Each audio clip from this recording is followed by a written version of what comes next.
அதாவது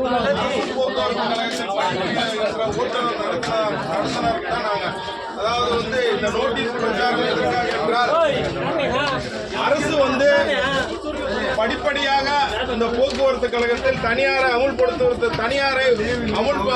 உள்ளே கொண்டு வருவதற்கான ஏற்பாட்டை செய்கிறது.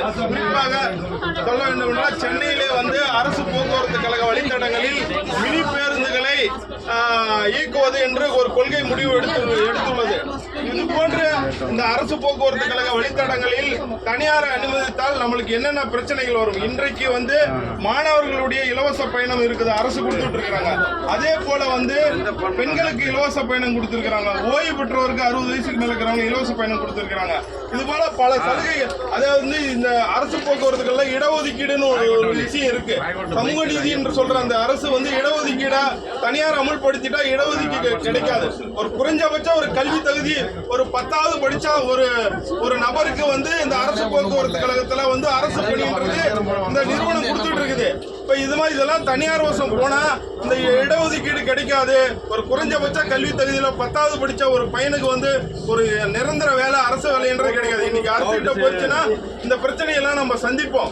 அந்த போக்குவரத்து கழகம் இன்னைக்கு 19,500 வண்டி இருக்கு. இந்த 19,500 வண்டியில ஒரு 10,000 வண்டி அன்எக்கனாமிக் ரூட்னு சொல்லுவாங்க. அதாவது வருமானம் இல்லாத வழித்தடங்கள் கிராமப்புறங்களுக்கு இயக்குறாங்க.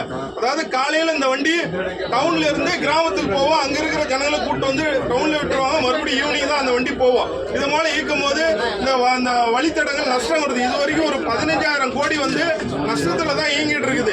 ஒரு புறம் இப்படி இருக்குன்னா இந்த அரசு வந்து வரவுக்கு செலவுக்கு இருக்கிற வித்தியாச தொகையை கொடுக்கணும்னு சொல்லி கேட்டுட்டு இருக்கிறோம். அதே போல வந்து இந்த போக்குவரத்து கழகத்தில் ஒரு 30 ஆண்டு பணி செய்து அந்த ஓய்வு பெற தொழிலாளிக்கு வந்து எந்த விதமான பணப்பலன்களும் அரசு கொடுக்கறதில்ல.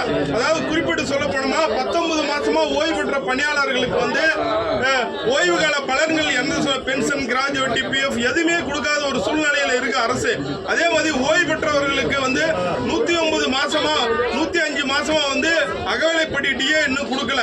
இது மாதிரி பல பிரச்சனைகளை ஒட்டி இந்த போக்குவரத்து கழகம் ஒரு கஷ்டமான சூழ்நிலையை நோக்கி போயிட்டு இருக்குது. இந்த சூழ்நிலையில அரசு வந்து தனியார் கிட்ட இதை கொடுக்குறோம் அப்படின்னு சென்னையில கொஞ்சம் கொஞ்சமா வந்து மினி பேருந்து அனுமதிக்கிறேன்னு சொல்றாங்க.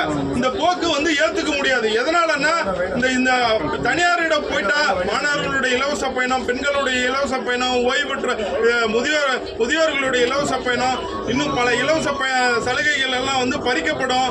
நாளடைவில் வந்து இந்த சமூக பொருளாதாரத்திற்கு முன்னேற்றமா இருக்கிற இந்த போக்குவரத்து கழகம் ஒரு